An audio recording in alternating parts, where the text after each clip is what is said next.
with the Holocaust. A lot of the deniers of the Holocaust, not completely like some of them, will say it wasn't 6 million, it was only 250,000. Right. You know? It's not so bad. What is it? I'm skipping around a little bit, but I'd like to know a little bit more about the accumulator and a doorbuster and what the exact difference Well, are. that's another, So that's another, no. We'll have to get that over back. Okay. Yeah. Anything else? Any other questions? One more. You were referring to Dr. Reich's distinguishing between Marxism and red fascism. Yeah. And he was a great admirer of Marxism. Is that right? Well, his teachings, yeah. Right. His economics. And Well, did he express that he felt that Marxism was employable and that a lot of it was. You know, I think I mentioned this before. You know, Marx himself, about a year or two before he died, when he saw what direction so-called communists were going into, Marx said, "Thank God I never became a communist." but he distinguished between Marxism and communism. Oh, yeah. Well, no, Marxism and communism, the pure communism, yeah. But what Dr. Reich saw in Russia when he spent a couple of years there, in the 20s, he said it was all red fascism. He couldn't distinguish it between that and, say, Nazism. In fact, fascism is a particular type of dictatorship. It could be anywhere. What? Could you say perhaps that Reich's concept of work democracy is very close to Marx's concept of work democracy? Yeah. It encompassed so-called. No. Work democracy is not as political as it's more of a primary medicine, really.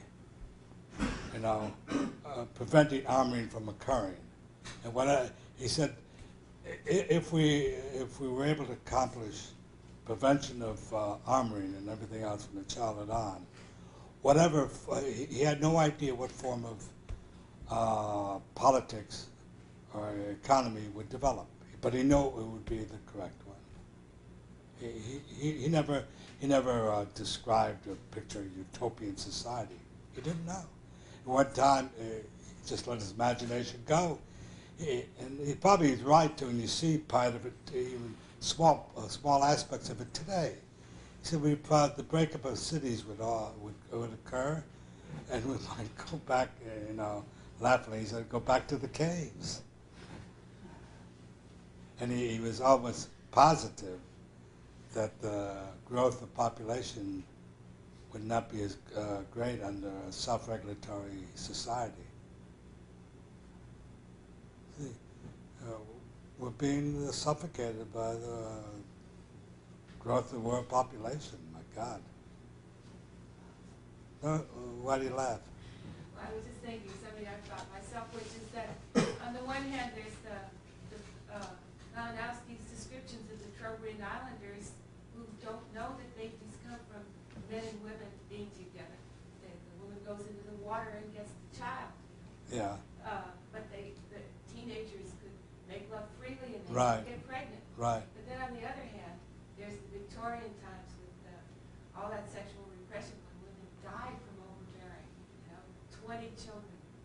Yeah, but I can't go into it now. I mean, through the Ornor experiment, he had a pretty good idea. Because, see, it's just the skeleton framework that in a unarmored society, women wouldn't bear as many children, just naturally.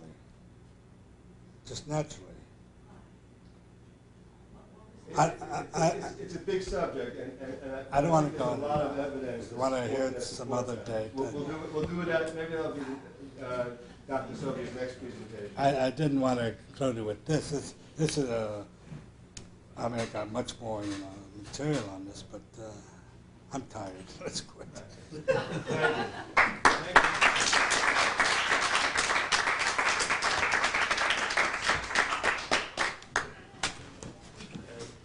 Yeah, if you're interested, pressure Dr. Sobey to do it again. Yes. Okay, I'll do it again. Yeah, to my garage. Okay. Okay. I'll give you a ride in my bike. Hi, how are you? Well, he's usually Can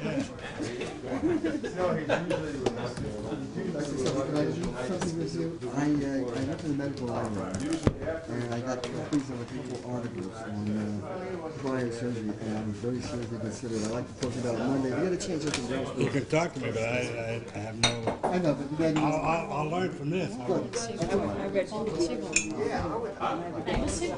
you. Okay, well, I gotta go with you to the other. Thank you.